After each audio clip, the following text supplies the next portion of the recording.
আউযু বিল্লাহি মিনাশ শাইতানির রাজিম বিসমিল্লাহির রহমানির রহিম। আসসালামু আলাইকুম ওয়া রাহমাতুল্লাহি ওয়া বারাকাতুহু।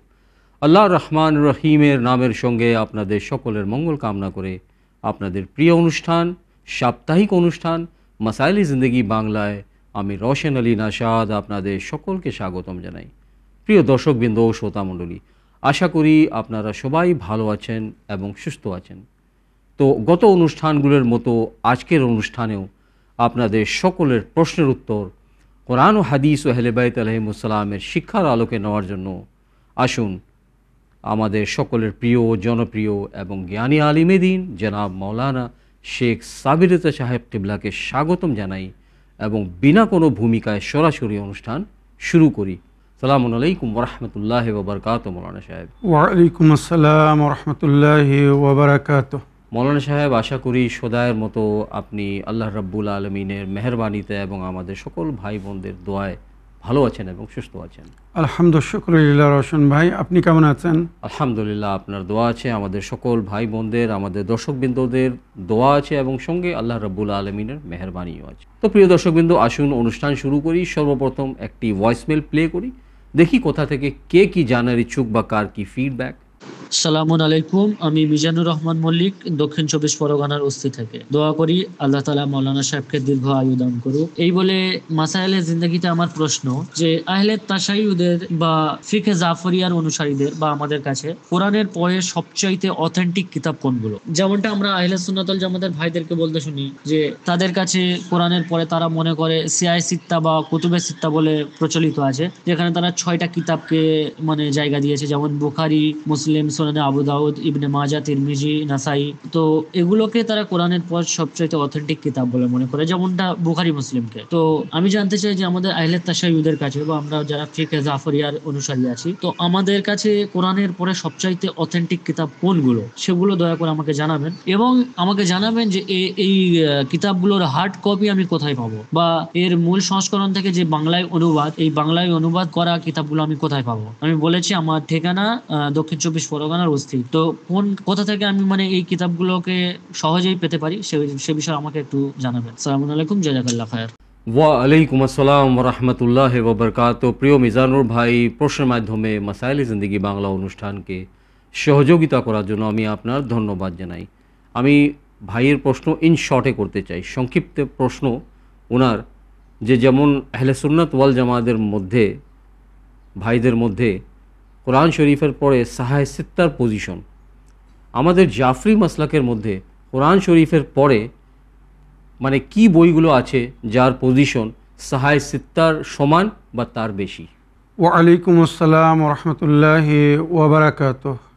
আমার প্রিয় ভাই, ফিকহে জাফরিয়াতে বা আহলে বায়াতের অনুগামী অনুসারীদের নিকটে কোরআনের পরে দুটি বই যাকে আমরা অথেন্টিক এবং নির্ভুল মনে করি, আর সে বই দুটির নাম হচ্ছে নাহজুল বালাগা এবং সহিফায়ে সাজ্জাদিয়া। এই দুটি বই সরাসরি ইমামদের লেখা বই, আর এই দুটি বই যখন আপনারা পড়বেন তো মনে হবে আপনারা কোরআন পড়ছেন। রওশন ভাই, একদম পেরায় কোরআনের মতো ভাষা। তো ওই জন্যে নাহজুল বালাগাকে আখুল কোরআন বলা হয়, আর সহিফায়ে সাজ্জাদিয়াকে উখতুল কোরআন বলা হয়।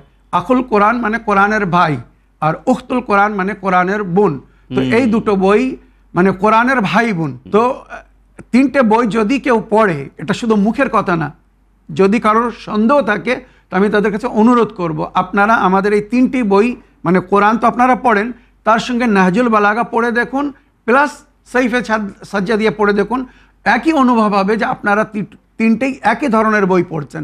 তাছাড়া আমাদের যে 4টি দলিল বই, যেটাকে আমরা হাদিসের বই বলে মনে করি বা বলে থাকি, উসুলে কাফি শেখ ইয়াকুবে কোলাইনি রহমতুল্লাহ আলাইহির লেখা বই, মাল্লা ইয়াহজুরুল ফকি শেখ সুদুক রহমতুল্লাহ আলাইহ বা আলাইহ রহমার লেখা বই, আর তাহজিব এবং ইস্তেফসার শেখ তুসি আলাইহ রহমার লেখা বই।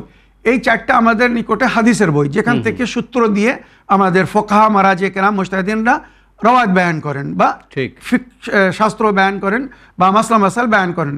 কিন্তু আমরা এই 4টে বই, যেটা আমাদের জন্য দলিল, এটাকে আমরা নির্ভুল মনে করি না, এর মধ্যে কোনো ভুল নেই, পরিপূর্ণ রওয়ায়েত, সমস্ত রওয়ায়েত, যেমন আমার আহলে সুন্নাত ভাইরা মনে করেন সাহিহ সিত্তা সমস্ত সত্য বই, সঠিক রওয়ায়েত, এরকম বিশ্বাস আমাদের না। আমরা এটাকে গুরুত্বপূর্ণ বই মনে করি, হাদিসের বই বা আমাদের ফিকহ শাস্ত্রের জন্যে সূত্রের বই, কিন্তু এর মধ্যে ভুল ত্রুটি থাকতে পারে বা জয়ীফ রওয়ায়েতও থাকতে পারে, যেখানে ইমামে জামান আলাইহিস সালাম বলেছেন আল কাফি কাফিলে শিয়াতনা, যুগের ইমামের হাদিস বা ওনার একটা বাণী, উসুলে কাফি আমাদের শিয়াদের জন্য যথেষ্ট।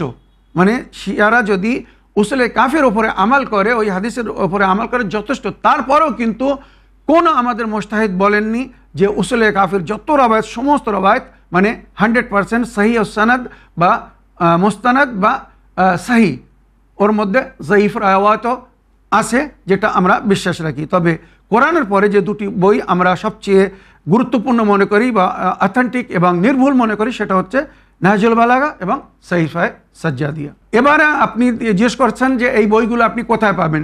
তো নাহজুল বালাগা ও সহিফায়ে সাজ্জাদিয়ার জন্য স্ক্রিনের ওপরে যে আমাদের বুকসেলার জনাব মুখতার হোসেন সাহেবের নম্বর দেওয়া হচ্ছে, আপনারা যোগাযোগ করতে পারেন। উনি বলে দেবেন, মানে ওনার কাছে থাকে তো উনি প্রোভাইড করে দেবেন, আর যদি ওনার কাছে না থাকে তো কোথায় পাওয়া যাবে উনি বলে দেবেন। বাংলা ভাষা যদি আপনারা নিতে চান, আর যদি উর্দু ভাষা অন্য ভাষা নিতে চান তো এগুলো অ্যাভেলেবেল আছে, অনেক জায়গায় আছে। আর বাকি যে 4টে হাদিসের বই, উসুলে কাফি, মাল্লা ইয়াহজুরুল ফাকি বা তাহজুবুল আহকাম আর ইস্তেফসার, এগুলো বাংলায় অনুবাদ হয়নি, এগুলো বাংলায় খুঁজবেন না, বাংলায় পাবেন না। তো প্রিয় দর্শকবৃন্দ, আসুন আর একটি ভয়েসমেল শুনি, দেখি কার কি প্রশ্ন। সালামুন আলাইকুম আর রহমাতুল্লাহি ওয়া বারাকাতু। আমি মোহাম্মদ ইব্রাহিম মন্ডল, মাইশিয়া গ্রামের স্থায়ী বাসিন্দা। কর্মসূত্রে আমি রাজস্থানে থাকি। আমার একটি প্রশ্ন ছিল মাসেলে জিন্দেগি বাংলা প্রোগ্রামের। প্রশ্নটি হলো এই, আমার দুটি কন্যা সন্তান আছে যাদের বয়স এখন 7 এবং 3। ওই মেয়েদের যখন বিয়ে দেব তখন ওদের জন্য একটা জিনিসপত্র, ঘর সাজানো বা মোটর বাইক বা একটা বরযাত্রীর খরচা হিসেবে কিছু টাকার প্রয়োজন, যেমন 7 থেকে 10 লাখ টাকার মধ্যে। কিন্তু আমার তো কোনো উপায় নেই যে আমি এক বছরে এত টাকা কামিয়ে মেয়েকে বিয়ে দেব। তা আমি যদি অল্প অল্প করে কিছু টাকা এখন নিয়ত করে রাখি প্রত্যেক মাসে যে এটা আমার মেয়ের বিয়ের জন্য রাখছি, এর উপরে কি খুমুজ ওয়াজিব হবে? আর যদি ওয়াজিব হয় বা না হয় সেটা তো আপনারাই বলতে পারবেন, আমি সঠিক বলতে পারছি না, যার জন্য আপনাদের কাছে জিজ্ঞাসা করছি।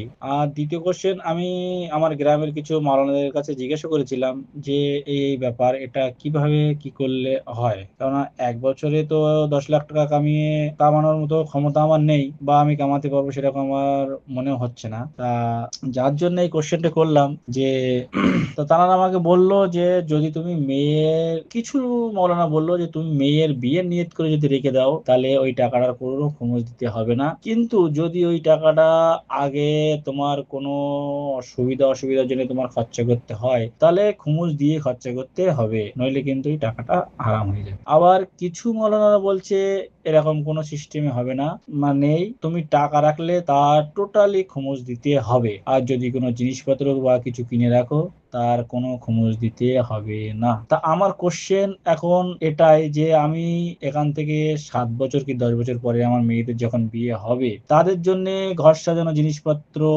বা মোটর সাইকেল বা যে কোনো জিনিসপত্র, সোনা দানা কোনো কিনে রাখা ঠিক আছে, সেগুলো রাখা যাবে, কিন্তু এই মোটর সাইকেল বা খাট পলঙ্গ বা এইসব গুলো কিনে রাখা কি সম্ভব হবে না? তাহলে এর কি উপায় আছে? আর এর বিষয়ে একটু আমার জানালে আমি খুবই খুশি হব। আর এই বিষয়টা শুধু আমারই না, আমি এরকম ভেবে দেখলাম এরকম অনেকেরই আছে। এই বিষয়ের উপর যদি আপনারা একটু কিছু বলেন বা কোনো উপায় দেখিয়ে দেন, কোনো রাস্তা দেখিয়ে দেন, তাহলে খুবই খুশি হব। ওয়ালাইকুম আসসালাম ওয়া রাহমাতুল্লাহি ওয়া বারাকাতুহু। ওয়ালাইকুম আসসালাম ওয়া রাহমাতুল্লাহি ওয়া বারাকাতুহু। প্রিয় ভাই, এই সুন্দর প্রশ্নের মাধ্যমে মাসাইলে জিন্দেগি বাংলা অনুষ্ঠানকে সহযোগিতা করার জন্য আমি আপনার ধন্যবাদ জানাই। ওয়ালাইকুম আসসালাম রহমতুল্লাহি ওয়া বারাকাতুহু। আমার প্রিয় ভাই, আপনি এবং আপনার মতো অনেকেই যাদের ঘরে কন্যা আছে তারা চিন্তিত হয় যে আমাদের মেয়েদের বিয়ের সময় একটা বড় খরচা হবে। সুতরাং আপনি জানতে চাচ্ছেন যে ওই মেয়েদের জন্য যদি আপনি পয়সা জমা করেন তো ওই পয়সায় 1 বছর পরে খুমুজ দিতে হবে কি না, এই হচ্ছে আপনার মূল প্রশ্ন। তো এবারে উত্তর শুনুন ভালো করে। মন দিয়ে শুনবেন। যদি পয়সাটা আপনি আপনার আয়ত্তে রাখেন, আপনি নিজের অ্যাকাউন্টে বা নিজের কাছে জমা রাখেন, তো মনে রাখবেন প্রতি বছর যখন খুমুসের ডেট আসবে ওই তারিখে আপনাকে খুমুস দিতে হবে। তবে এবছর যে টাকাটায় আপনি খুমুস বাইর করে দিয়েছেন, পরের বছর আর সে টাকায় খুমুস দিতে হবে না। মনে রাখবেন, যদি আপনি আপনার কাছে জমা করেন তো আপনাকে প্রতি বছর একটা এক্সট্রা পয়সা, যেটা এক্সট্রা সেভিং হবে, সেটায় আপনাকে খুমুস দিতে হবে। আপনি মেয়ের নামে রাখুন বা নিজের নামে রাখুন, যেভাবেই রাখুন, এটা কিন্তু ক্লিয়ার। আপনার আন্ডারে থাকলে, আপনার আয়ত্তে থাকলে, আপনার অ্যাকাউন্টে থাকলে, আপনার দায়িত্বে থাকলে 1 বছর পরে যখন আপনার উপরে খুমুস ফরজ হয়ে যাবে, ওই পয়সারও খুমুস দিতে হবে। এবারে খুমুস থেকে বাঁচার জন্য দুটো পথ শরীয়ত রেখেছে, যেটা হয়তো আপনিই চান বা আপনার মতো অন্যরাও চায়। ভালো করে মন দিয়ে শুনুন। এক, ওই পয়সার উপরে আপনাকে খুমুস দিতে হবে না, যেটা আপনি প্রতি মাসে নিজের আয় থেকে নিজের কন্যাদের জন্য জমা করছেন, ওই পয়সার উপরে আপনাকে খুমুস দেওয়া লাগবে না যদি আপনি ওই পয়সাটা প্রতি মাসে নিজের মেয়েদেরকে উপহার দিয়ে দেন। মানে ওই পয়সাটা আপনার আয়ত্ত থেকে বাহির করে দিতে হবে। যেমন রশন ভাই, শরীয়তে বলা হয়েছে কেউ যদি ইমাম হোসেন আলাইহিস সালামের নামে নজর নিয়াজ করার জন্য, মহরমের সময় খরচ করার জন্য প্রতি মাসে মাসে জমা করে চাকরি থেকে, তো সমস্ত মুজতাহিদিনগণরা বলেছেন ওটা যদি তোমার খরচ থেকে তুমি আলাদা করে দাও। মনে করুন একটা লক্ষ্মী ভাণ্ডার তৈরি করে রেখেছে, একটা বাক্স কোনো একটা জায়গা তৈরি করে রেখেছে, প্রতি মাসে বেতন পাওয়ার পরে তার থেকে কিছু টাকা ইমাম হোসেন আলাইহিস সালামের নামে একটা বাক্স জমা করছে। সমস্ত মুজতাহিদিনগণ বলেছেন ওই পয়সায় আর খুমুস দিতে হবে না, কারণ ওটা তোমার নেই, ওটা ইমাম হোসেন আলাইহিস সালামের হয়ে গিয়েছে। ওইরূপ আপনি যদি আপনার কন্যাদের জন্য পয়সা জমা করেন, তো এই পয়সা তাদেরকে দিয়ে দিন বা তাদের নামে অ্যাকাউন্ট খুলুন। এটা কিন্তু সুন্দর উপায় বলে দিচ্ছে, যেটা শরীয়ত দিয়েছে। তাদের নামে, 2 কন্যার নামে 2টি সেভিং অ্যাকাউন্ট খুলুন, আর তাদের পয়সা তাদেরকে দিন, এবার তাদের হাত দিয়ে জমা করিয়ে দিন। তারা নিজের অ্যাকাউন্টে রাখবে, তারা নাবালিগ, তাদের ওপরে কোনো খুমুস নেই, তাদের নিজের কোনো আয় নেই এখন। তো সুতরাং এইভাবে যদি তাদের নামে তাদের অ্যাকাউন্টে জমা করতে থাকেন, তো পয়সাটাও বাড়তে থাকবে, প্লাস আপনার উপরে তার কোনো খুমুস আসবে না। মনে রাখবেন, এই একটা উপায়। দ্বিতীয় উপায় যেটা বলা হয়েছে শরীয়ত, যেটা আমার কিছু মাওলানা ভাইরাও হয়তো বলেছেন, আপনি তাদের নামে মানে জিনিস কিনে রাখতে হবে। সেটা হচ্ছে অলংকার, সোনার অলংকার। আপনি আপনার কন্যাদের নামে হার, চুড়ি, মাকড়ি মনে করুন একটা করে দিলে যথেষ্ট, কিন্তু আপনি ওটা 2টো করে কি 3টে করে কিনে রাখতে পারেন, কোনো অসুবিধা নেই। এই নিয়ত করে যে আমার মেয়েদেরকে আমি দেবো। এবারে বিয়ের সময় আস্তে আস্তে স্বর্ণের দাম বাড়ছে, বিয়ের সময় দেখা যাচ্ছে আপনি এখন যে টাকায় কিনেছেন তার থেকে অনেক বেশি টাকা ওটা বিক্রি হবে। তো যদি প্রয়োজন হয় তা আপনি তখন অলংকার কিছু বিক্রি করে দিলেন, প্রয়োজন হিসেবে যেগুলো দরকার রেখে দিলেন, বাকিটা বিক্রি করে তাদের বিয়ের সাথে কাজে লাগালেন। এটা কিন্তু সুন্দর উপায়। হয় অলংকার রূপে কিনে রাখতে হবে আপনাকে জিনিসপত্র, আর নইলে তাদের নামে পয়সাটা আলাদা করে তাদের অ্যাকাউন্টে দিয়ে দিতে হবে বা তাদের হাতে দিয়ে দিতে হবে। এই 2টি উপায় খুমুস থেকে বাঁচার জন্যে, যদি আপনি একসঙ্গে ওই পয়সাটা সংগ্রহ না করতে পারেন। আশা করি আপনার প্রশ্নের আপনি উত্তর পেয়েছেন। দর্শকবৃন্দ, আসুন আরেকটি ভয়েসমেল শুনি, দেখি কোথা থেকে কে কি জানার ইচ্ছুক বা কার কি প্রশ্ন। আসসালামু আলাইকুম, আমি হাওড়ার সোনাতলা থেকে শেখ রুকিয়া বলছি। মৌলানা সাহেব, আশা করি আপনি ভালো আছেন, সুস্থ আছেন। আমার রওশন আলী ভাইজানও ভালো আছেন, সুস্থ আছেন। আপনারা দুজনেই ভালো থাকুন। মৌলানা সাহেব, আমার প্রশ্ন যে সিজদায় 14টি যে সিজদা আছে, তো কোন কোন সূরায় আছে আর কোন কোন পাড়ায় আছে, এটা একটু বলবেন। আর একটা প্রশ্ন, 4টি যে সিজদা ফরজ সিজদা আছে, তো ওই 4টি সিজদা কোন কোন সূরায় আছে আর কি কি সিজদাগুলোর নাম একটু বলবেন। প্রশ্নটা মাসাইলে জিন্দেগিতে দেবেন। আসসালামু আলাইকুম ওয়া রাহমাতুল্লাহি ওয়া বারাকাতুহু। আপনারা দুজনেই ভালো থাকুন, সুস্থ থাকুন, আমিন ইয়া রাব্বুল আলামিন। ওয়া আলাইকুম আসসালাম ওয়া রাহমাতুল্লাহি ওয়া বারাকাতুহু। দোয়ায় স্মরণে রাখার জন্য এবং প্রশ্নের মাধ্যমে অনুষ্ঠান মাসাইল জিন্দেগি বাংলাকে সহযোগিতা করার জন্য আমি আপনার ধন্যবাদ জানাই। ওয়ালাইকুম আসসালাম ওয়া রাহমাতুল্লাহি ওয়া বারাকাতুহু। আমার প্রিয় বোন, এই প্রশ্নের উত্তর আমি এর আগে অনেককে দিয়েছি। কোরআনে কোথায় ফরজ বা ওয়াজিব সেজদা আর কোথায় নফল বা সুন্নত সেজদা, তবুও আপনার দাবিতে আরও একবার বলে দিচ্ছি, হয়তো আপনি ওই সমস্ত এপিসোড দেখেননি বা শোনেননি। আগে আমি 4টে যে ফরজ সেজদা, ওয়াজিব সেজদা এ বিষয় বলে দিই, তারপরে বাকি সেজদাগুলোর বিষয় বলছি। 21 পারায় সূরায়ে সেজদা আয়াত নম্বর 15, মনে রাখবেন 21 পারা সূরায়ে সেজদা আয়াত নম্বর 15। তারপরে 24 পারায় সূরায়ে ফুসসিলাত আয়াত নম্বর 37, সূরায়ে ফুসসিলাত আয়াত নম্বর 37 আর 27 পারায় সূরায়ে নজম, 27 পারায় সূরায়ে নজম আয়াত নম্বর 62 আর 30 পারায় সূরায়ে আলাক আয়াত নম্বর 19। এই চারটে হচ্ছে ওয়াজিব সেজদা, যেগুলো পড়ার পরে বা শোনার পরে সঙ্গে সঙ্গে সেজদা করতে হবে। আর খোদা না করুক যদি ওই সময় সেজদা করা সম্ভব না হয় বা যদি কেউ ভুলে যায়, তো যখনই মনে পড়বে, যখনই সেজদা করা সম্ভব হবে তাকে সঙ্গে সঙ্গে সেজদা করতে হবে। এই হচ্ছে ফরজ সেজদা। এবারে বাকি যে 10টি নফল সেজদা সেগুলো বলছি, ভালো করে মন দিয়ে শুনবেন। প্রথম সূরায়ে আরাফ আয়াত নম্বর 206, তারপরে সূরায়ে রাদ আয়াত নম্বর 15, তারপরে সূরায়ে নাহল আয়াত নম্বর 49, তারপরে সূরায়ে বনী ইসরাইল আয়াত নম্বর 109, তারপরে সূরায়ে মারিয়াম আয়াত নম্বর 58, তারপরে সূরায়ে হজ আয়াত নম্বর 18, তারপরে সূরায়ে ফুরকান আয়াত নম্বর 60, তারপরে সূরায়ে নামল আয়াত নম্বর 26, তারপরে সূরায়ে সাদ আয়াত নম্বর 24, তারপরে সূরায়ে ইনশিকাক আয়াত নম্বর 21। এই হচ্ছে নফল বা সুন্নত সেজদার জায়গা। আশা করি এই আয়াতগুলো পড়ার পরে বা শোনার পরে আপনারা সেজদা করবেন। নফলগুলো যদি আপনারা সেজদা না করতে পারেন কোনো গুনাহ নেই, কিন্তু ফরজ সেজদাগুলো যেখানে 4টে জায়গা আমি বলেছি, ওগুলো শোনার পরে সেজদা ফরজ ওয়াজিব। যদি কেউ জেনে শুনে সেজদা না করে তো তার জন্যে গুনাহগার হবে। আসুন আরেকটি ভয়েসমেল শুনি বা অডিও মেসেজ শুনি, দেখি কার কি প্রশ্ন বা কোথা থেকে কে কি জানার ইচ্ছুক। আসসালামু আলাইকুম, আমি মিজানুর রহমান মল্লিক, দক্ষিণ 24 পরগনার অবস্থি থেকে। মাসায়েলে জিন্দেগিতে প্রশ্ন, আমার পরিবারের কোনো মানুষ যদি ইন্তেকাল করে তো তার পক্ষ থেকে আমি কি এমন কোনো কাজ করতে পারি যেটা তার সোয়াবে জারিয়া বা নেকির জারিয়া স্বরূপ কাজ করবে? যেমন ধরুন আমি কোনো মাদ্রাসা করলাম, বা তার পক্ষ থেকে আমি কোনো আহলে বায়াতের তালিমাতের একটা ব্যবস্থা করলাম, বা ধরুন তার পক্ষ থেকে আমি একটা ইমাম বারগা করে দিলাম, কিংবা ধরুন কোরআন শরীফ কিনে আমি দান করলাম, সেটা যে কোনো কিছু হতে পারে। তো আমার প্রশ্ন এটাই যে আমার পরিবারের যে কোনো সদস্য যদি ইন্তেকাল করে এবং নেকির জারিয়া স্বরূপ, যেটা হয়তো সে করে গেলে যতদিন সেই কোরআন মানুষ পড়তো ততদিন সে সোয়াব পেত, বা সেই ইমাম বারগা যতদিন থাকতো সে সোয়াব পেত, এরকম কাজ হয়তো সে করে যেতে পারেনি, কিন্তু তার পক্ষ থেকে যদি আমি করি, এবং সেটা কি তার জন্য গ্র্যান্টেড হবে যে সোয়াবের জারিয়া? এটা আমাকে মাসাইলে জিন্দেগিতে জানাবেন। ভালো থাকুন, সুস্থ থাকুন। সালামু আলাইকুম, জাযাকাল্লাহ। ওয়ালাইকুম আসসালাম রহমতুল্লাহ ওবরকাত। এই সুন্দর প্রশ্নের মাধ্যমে অনুষ্ঠান মাসাইলে জিন্দেগি বাংলাকে সহযোগিতা করার জন্য ধন্যবাদ জানাই। কেউ যদি মারা যায় এবং সন্তানদের মধ্যে কেউ যদি নিজের মরহুমের তরফ থেকে কোনো সদকায়ে জারিয়ার যে কোনো কার্য করে, সেটাকে কবুল হবে? ওয়ালাইকুম আসসালাম রহমতুল্লাহি ওবারাকাত। আমার প্রিয় ভাই মিজানুর রহমান, আপনি খুব সুন্দর প্রশ্ন রেখেছেন। নবী করিম সাল্লাল্লাহু আলাইহি ওয়াসাল্লাম বলেছেন, बंदे के लिए उसकी मौत के बाद कब्र में दफन हो जाने के बाद भी 7 आमाल का अजर जारी रहता है।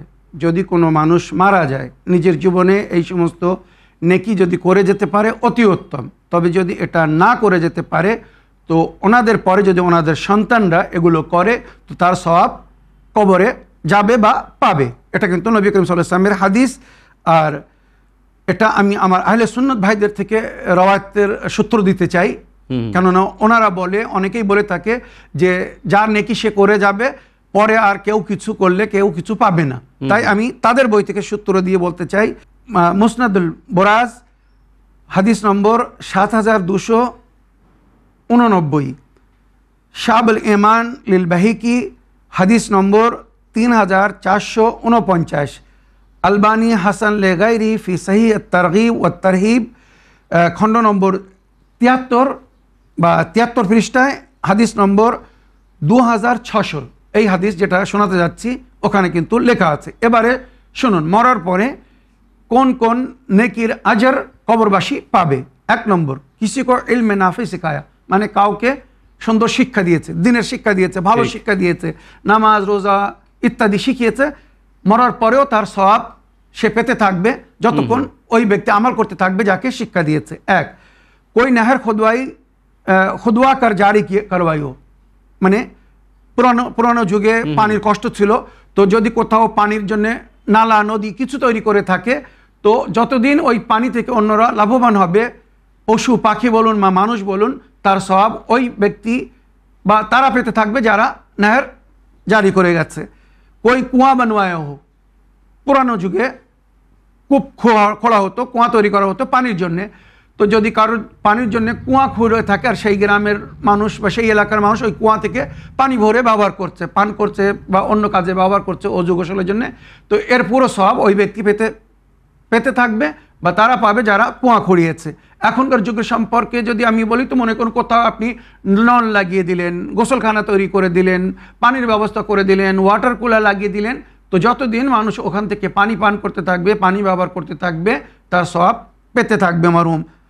কই দারাক লাগায় হোক, কোনো গাছ লাগিয়েছে, রবায়তের মধ্যে উল্লেখ হয়েছে যদি আপনি আপনার জীবনে গাছ লাগাতে পারেন অতি উত্তম, যদি আপনি নিজে না লাগাতে পারেন, আপনার ছেলে যদি আপনার নামে গাছ লাগায়, তো ওই গাছের ছায়া থেকে, ওই গাছের ফল ফুল থেকে যারা লাভবান হবে তার সব ওই মরহুম পাবে যার নামে গাছ লাগানো হয়েছে বা যে গাছ লাগিয়ে গিয়েছে। ওই মসজিদ বানওয়াই হো, আল্লাহর ঘর উপাসনার জন্য, ইবাদতের জন্য মসজিদ তৈরি করে গেছেন, আপনার পরে লোক ওখানে নামাজ পড়ছে, সারা জীবন যত লোক নামাজ পড়তে থাকবে, মনে রাখবেন প্রতি নামাজের সওয়াবে আপনি অংশ পাবেন। এই জিনিসটা খুব গুরুত্বপূর্ণ, এটা বড় মহৎ কাজ। এক, পানির ব্যবস্থা করতে বলা হয়েছে, আর দ্বিতীয় মসজিদ বানাতে। মসজিদ বানালে যে ওখানে যত লোক নামাজ পড়বে সমস্ত লোকের নামাজের সওয়াবে আপনি অংশ পাবেন। তো আপনি বা কারোর পিতা যদি নিজে না করে যেতে পারে, তো তার ছেলে নিজের পিতার নামে মসজিদ তৈরি করতে পারে। এই মসজিদে যত লোক নামাজ পড়বে তার সওয়াব ওই মরহুম পাবে। তারপরে কোরআন को মিরাস বানায়া, यानी किसी को কোরআন করিম তালিম दी या কোরআন করিম लेकर दे दिया।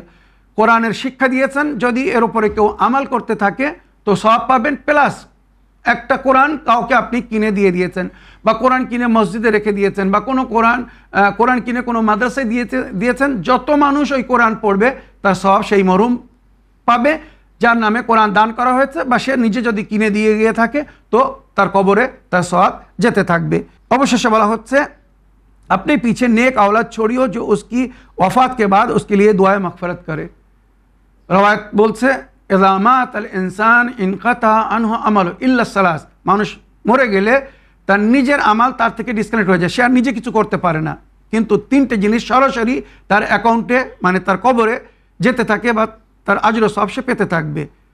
সাদাকাতুন জারিয়া, সাদকায়ে জারিয়া করে যেতে হবে, কোনো এমন কাজ যেটা আপনার পরে জারি থাকবে। তার উদাহরণ এগুলো, মসজিদ বানিয়ে যাচ্ছেন, নল লাগিয়ে যাচ্ছেন, কুয়া খুঁড়ে যাচ্ছেন, কোনো নেক কাজের জন্য জারি করে গেছেন, তার সওয়াব আপনার খাতায় যেতে থাকবে। দ্বিতীয়, কোনো ভালো শিক্ষা দিয়ে যাচ্ছেন, যেটা বললাম কোরআনের তালিম। একটা উদাহরণস্বরূপ বলছি, এই যে আমরা দুই ভাই মিলে দিনের শিক্ষা দিচ্ছি বা আমি ইসলামী বাংলা অনুষ্ঠানের মাধ্যমে আপনাদেরকে দিনের শিক্ষা দিচ্ছি, শরীয়তের আহকাম বলছি, তো আমি থাকি আর না থাকি, যখন আপনারা বা কেউ এটা শুনে এর উপরে আমল করবে, এর সওয়াব আমার অ্যাকাউন্টে যাবে, আমি পাবো, জীবিত থাকাকালীনও পাবো, মারা যাওয়ার পরেও এটা পেতে থাকবো। তো এটা বলা হচ্ছে ইলমুন নাফি ইয়ানতাফি, মুফিদ ইলম, লাভদায়ক ইলম যার থেকে অন্যরা লাভবান হবে। আর তৃতীয় হচ্ছে ওয়ালাদুন সালে ইয়াদউ লাহ, এটা কিন্তু বড় গুরুত্বপূর্ণ জিনিস। নেক আওলাদ ছেড়ে যেতে হবে। নবী কি বলছে, নেক আওলাদ যদি ছেড়ে যায় আর ওই আওলাদ যদি নিজের পিতার জন্য দোয়া করে, মায়ের জন্য দোয়া করে, মাগফিরাত তলব করে, তো আল্লাহ সেটাকে গ্রহণ করবেন, আর হয়তো মাতা পিতাকে ক্ষমা করে দেবেন, বা তাদের খোদা না করুক তাদের গুনাহ যদি বেশি হয়ে থাকে, আয়াজুবিল্লাহ তারা যদি আযাবে মুবতলা থাকে, তো সেই আযাবকে কম করে দেবেন। তো আশা করি এই যে সাতটি জিনিস বললাম বা 8টি জিনিস বললাম, এগুলোকে স্মরণে রাখবেন, নিজেরা এগুলো করার চেষ্টা করবেন। যদি কেউ নিজে না করে যেতে পারে তো তার সন্তানদের দায়িত্ব হবে এগুলো করানোর। দর্শকবৃন্দ, আসুন আর একটি ভয়েসমেল শুনি, দেখি কার কি ফিডব্যাক বা কোথা থেকে কে কি জানার ইচ্ছুক। আসসালামু আলাইকুম, আমি হাওড়ার সোনাতলা থেকে শেখ রুকিয়া বলছি। মৌলানা সাহেব, আশা করি আপনি ভালো আছেন, সুস্থ আছেন। আমার রওশন আলী ভাইজানও ভালো আছেন, সুস্থ আছেন। মৌলানা সাহেব, আমার প্রশ্ন যে আল্লাহ তাআলার অধিক নিকটবর্তী কে, এটা একটু বলবেন, উত্তরটা মাসাইলে জিন্দেগিতে দেবেন। আপনারা দুজনেই ভালো থাকুন, সুস্থ থাকুন। আসসালামু আলাইকুম ওয়া রাহমাতুল্লাহি ওয়া বারাকাতুহু। ওয়া আলাইকুম আসসালাম ওয়া রাহমাতুল্লাহি ওয়া বারাকাতুহু। এই সুন্দর প্রশ্নের মাধ্যমে অনুষ্ঠান মাসাইলে জিন্দেগি বাংলাকে সহযোগিতা করার জন্য আমি আপনার ধন্যবাদ জানাই। প্রশ্ন হচ্ছে যে আল্লাহর প্রিয় কে? ওয়ালাইকুম আসসালাম রহমতুল্লাহি ওয়া বারাকাতুহু। আমার প্রিয় বোন রওয়ায়াত হিসেবে বা নবী করিম সাল্লাল্লাহু আলাইহি সাল্লামের বাণী হিসেবে যেটা আমরা ইসলামিক ইতিহাসের মধ্যে দেখেছি বা পেয়েছি, সেটা হচ্ছে প্রিয় নবী, স্বয়ং প্রিয় নবী উনি হচ্ছেন আল্লাহর সবচেয়ে নিকটতম বান্দা, বা যাকে আল্লাহ সবচেয়ে অধিক ভালোবেসেছেন বা পছন্দ করেছেন, যাকে নিজের নূর থেকে তৈরি করেছেন। ঠিক, মনে রাখবেন। তো সবচেয়ে প্রিয় হচ্ছেন নবী, তারপরে হচ্ছে আলে নবী, নবী করিম সাল্লাল্লাহু আলাইহি সাল্লামের আহলে বাইত, যাদেরকে আমরা 14 মাসুমিন বলে থাকি, 12 ইমাম বা 14 মাসুমিন। এনারাই হচ্ছেন আল্লাহর সবচেয়ে নিকটতম এবং প্রিয় বান্দা, যাদেরকে আল্লাহ নিজে নবী করিম সাল্লাল্লাহু আলাইহি সাল্লামের হাদিস অনুযায়ী যাদেরকে আল্লাহ নিজের নূর থেকে তৈরি করেছেন। শবে মেরাজের হাদিসে এগুলো আমি বিস্তারিত বয়ান করেছি। এবার যদি আপনি সাধারণ মানুষের মধ্যে থেকে আল্লাহর প্রিয়কে যদি এটা জানতে চান, তো এর জন্য রওয়ায়াতের মধ্যে যেটা উল্লেখ হয়েছে, আহাব্বুল খালকি ইলাইয়া আনফাউন নাস, সাধারণ মানুষের মধ্যে সবচেয়ে আল্লাহর প্রিয় বান্দা হচ্ছে সেই ব্যক্তি যে অন্যদের জন্য অধিক লাভদায়ক, মানে যে যত অন্যদেরকে লাভ দিবে সে আল্লাহর তত প্রিয় বান্দা হবে, তত নিকটতম বান্দা হবে। এটা কিন্তু একটা সুন্দর রওয়ায়াত, আল্লাহর নিকটতম হওয়ার জন্য একটা সুন্দর উপায়। যদি কেউ আল্লাহর প্রিয় বা নিকটতম বান্দা হতে চায়, তো সে যেন আল্লাহর বান্দাদের খেয়াল রাখে, তাদের সঙ্গে নেকি করে, অধিক থেকে অধিক তাদেরকে লাভ দেওয়ার চেষ্টা করে। দর্শক বিন্দু, আসুন আরেকটি অডিও মেসেজ শুনি, দেখি কার কি প্রশ্ন। আসসালামু আলাইকুম, আমি মিজানুর রহমান মল্লিক, দক্ষিণ 24 পরগনার উস্তি থেকে। প্রথমেই দোয়া করি প্রিয় মৌলানা সাহেব এবং শ্রদ্ধেয় রওশন আলী ভাইয়ের জন্য, আল্লাহ তাআলা আপনাদেরকে দুনিয়া ও আখিরাতের কল্যাণ দান করুক। এই বলে আজকের মাসাইলে জিন্দেগিতে আমার প্রশ্ন, দান এবং সদাকা এই দুটো কি একই জিনিস? আর সদাকা কেন করা হয় বা সদাকা কেন করা উচিত, এবং যাকে আমরা সদাকা করব তাকে না জানিয়ে কি সদাকা করা আমাদের জন্য জায়েজ, বা আমরা কি তাকে না জানিয়ে সদাকা করতে পারি? এটা সম্পর্কে আজকে মাসাইলে জিন্দেগিতে আমি প্রিয় মৌলানা সাহেবের কাছে জানতে ইচ্ছুক। তাই ভালো থাকুন, সুস্থ থাকুন। সালামু আলাইকুম, জাযাকাল্লাহ খায়ের। ওয়া আলাইকুম আসসালাম ওয়া রাহমাতুল্লাহি ওয়া বারাকাতুহু। দোয়ায় স্মরণে রাখার জন্য এবং এত সুন্দর প্রশ্নের মাধ্যমে অনুষ্ঠান মাসাইলে জিন্দেগি বাংলাকে সহযোগিতা করার জন্য আমি আপনার ধন্যবাদ জানাই। সাধারণ প্রশ্ন, কিন্তু অনেকে জানে না। দান এবং সদকা, আমি আরও দুটো অ্যাড করে দিই, খুমস বা জাকাত, এগুলো কি একই জিনিস? কাউকে যদি আমি সদকা দিতে চাই, তো ওকে না জানিয়ে বা না বলে ওকে কি সাদকা দিতে পারবো? জাযাকাল্লাহ, খুব সুন্দর কথা রওশন ভাই, খুব সুন্দর, জাযাকাল্লাহ। ওয়ালাইকুম আসসালাম ওয়া রাহমাতুল্লাহি ওয়া বারাকাতুহু। আমার প্রিয় ভাই, খায়রাত বা দান এটা একটা সাধারণ শব্দ, ঠিক, কমন, সকলের জন্য, যেটাকে ডোনেশন বলা যায়। জাযাকাল্লাহ। মনে রাখবেন, খায়রাত বা দান যে কোনো মানুষকে দেওয়া যায় আর যে কোনো মানুষ দিতে পারে। মনে রাখবেন, দান অনুদান আমরা যেটাকে বলে থাকি, কোনো প্রয়োজনীয় মানুষকে আপনি পানাহার দিলেন, কোনো জিনিস দিলেন, এটা আপনার তরফ থেকে দান হবে বা খায়রাত হবে, যেটা আরবিতে খায়রাত বলে। সাদাকা প্রায় একই জিনিস, কিন্তু সাদকার একটি বিশেষজ্ঞ আসে, সেটা হচ্ছে বিশেষ নিয়ত করে আমরা সাদকা দিই। যেমন উদাহরণস্বরূপ, আমি আমার জানের সাদকা দিই, আমার বাচ্চাদের, আমার পরিবারের তরফ থেকে। অনেক সময় আমরা সফরে যাওয়ার আগে সাদকা বাহির করি, বিভিন্ন কাজে যাওয়ার আগে বা কাজ করার আগে সাদকা বাহির করি, নিজেদের জানমালের সাদকা বাহির করি, বাচ্চাদের সাদকা বাহির করি, যুগের ইমামের সাদকা বাহির করি। তো সাদকা একটি বিশেষ নিয়তে বাহির হয় আর বিশেষ নিয়ত করে দেওয়া হয়। আর এই যে সাদকাগুলো আমরা বাহির করছি বিশেষ নিয়ত করে, এগুলো হচ্ছে মোস্তাহাব সাদকা। রওশন ভাই, এগুলো যে কোনো মানুষকে দেওয়া যাবে, আর এর জন্য বলে দেওয়ার কোনো প্রয়োজন নেই যে আমি তোমাকে সাদকা দিচ্ছি। ঠিক ঠিক, আপনি উপহার স্বরূপ দিতে পারেন, এটাই শরীয়তের হুকুম। মানে তার আত্মসম্মানকে বজায় রাখুন এবং প্রয়োজনকেও পুরো করে দিন, সাদকা দিয়ে দিন, এটাই কিন্তু শরীয়তে অথেন্টিক। মোস্তাহাব সাদকা সবাইকে দেওয়া যাবে, মানে মমিন মুসলমান মমিনদেরকে মোস্তাহাব সাদকা দেওয়া যাবে, সৈয়দ এবং গয়র সৈয়দ সবাইকে দেওয়া যাবে। মানুষ সাদকা নিতে চায় না, কারণ থিঙ্কিংটা হচ্ছে কি, যেটা কমন থিঙ্কিং, যে সাদকা নিলে ও তো জানের সাদকা দিচ্ছে, মালের সাদকা দিচ্ছে, মানে যে সাদকা দিল আমাকে, ও তো মানে জানের সাদকা দিল, তো ওর জানের উপরে যা বিপদ আপদ থাকবে, বেমার আজার থাকবে, সব আমাকে ধরে নিবে। এটা কিন্তু একদম পরিপূর্ণ রওশন ভাই একটা ভুল চিন্তাধারা, এমন কখনো না। সাদকা নেকি আল্লাহর দরবারে যায়, আল্লাহ ওই সাদকার পরিবর্তে তাকে সুস্থতা দান করে, শান্তি দান করে, সুখ দান করে, এর জন্য আপনার সুখ কেড়ে নেবেন আল্লাহ, এটা অন্যায়। ঠিক ঠিক, এটা তো মানুষ বোঝে না যে সাদকা দেওয়ার হুকুমটা যে হয়েছে, জি, যে সাদকাটা অ্যাকচুয়ালি আমি দিচ্ছি আল্লাহর হুকুমে দিয়েছি, আল্লাহর হুকুমে দিয়েছি। জান মালের হেফাজত করাটা আল্লাহর জিম্মেদারি।